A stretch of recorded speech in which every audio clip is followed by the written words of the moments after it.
అందరికీ నమస్తే అండి. యాక్చువల్లీ ఒక ఇన్ఫర్మేషన్ మీకు షేర్ చేయడం కోసం ఇలా వీడియో తీస్తున్నాను. రైట్ ఆఫ్ ఎడ్యుకేషన్ యాక్ట్ కింద మనకి ప్రైవేట్ స్కూల్స్లోని 25% పేద ప్రజలకు సీట్స్ కేటాయించాలి. అది సెంట్రల్ గవర్నమెంట్ నుంచి ఎప్పటి నుంచో ఉన్న ఇది ఎవ్రీ ఇయర్ తీస్తాడు ఫస్ట్ క్లాస్కి. యాక్చువల్లీ వన్స్ జాయిన్ అయితే ఫస్ట్ క్లాస్ నుంచి 10th క్లాస్ వరకు ఫ్రీ ఎడ్యుకేషన్ ఇస్తారు. ఇది చాలామందికి తెలియదు. దీని గురించి ఎలాగ అప్లై చేసుకోవాలో చెప్తాను నేను ఇప్పుడు. ఇది చూడండి,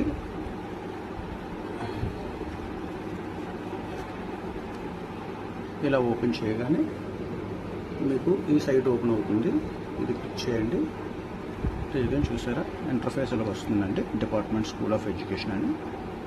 దీంట్లోని ఇక్కడ చూసారు కదా, Article 12 administration 25% in private schools in the academic year 2000.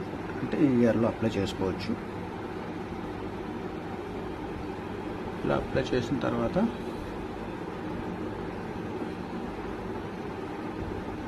Registration అయ్యి child having Aadhaar card number అని ఉంటుంది. ఆధార్ కార్డ్ పిల్లలకు ఉంటే అది క్లిక్ చేయగానే మీకు ఇలా కిందకు వస్తుంది.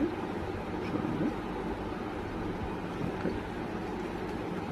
ఇక్కడ స్టూడెంట్ నేమ్ మొత్తం అన్నీ ఎంటర్ చేసిన తర్వాత లాస్ట్లో మాత్రం పాప అయితే పాప, బాబు అయితే బాబు. ఇక్కడ డేట్ ఆఫ్ బర్త్ది ఖచ్చితంగా మీ సర్టిఫికెట్ ఉంటుంది కదా, అది అప్డేట్ చేయండి. ఫోటో తీసి అప్డేట్ చేయకుండా స్కాన్ చేసి అప్డేట్ చేయండి. అలాగైతేనే మీకు బాగుంటుంది. ఒకవేళ పాపది కానీ ఆధార్ కార్డ్ లేకపోతే child is not having Aadhaar card అని క్లిక్ చేయగానే మీకు ఇలా వస్తుంది. ఇది మొత్తం డీటెయిల్స్ అన్నీ ఎంటర్ చేసి లాస్ట్లో అలాగే update student date of birth ఉంది కదా, అది అవ్వగానే ఇక్కడ క్లిక్ చేసి రిజిస్టర్ అయిపోండి. రిజిస్టర్ అయిపోయగానే మీకు రిజిస్ట్రేషన్ యూజర్ ఐడి పాస్వర్డ్ మీ మొబైల్కి వచ్చేస్తుంది. దాని తర్వాత లాగిన్ అవ్వండి. యాక్చువల్లీ కండి ఇది మా పాపది ఆల్రెడీ లాగిన్ అయి ఉంది కాబట్టి యూజర్ ఐడి పాస్వర్డ్ ఉంది.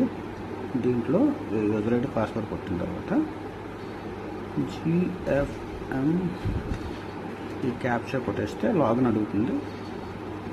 సరే, ఇలా లాగిన్ అవ్వగానే ఇలా వస్తుంది ఇంటర్ఫేసు.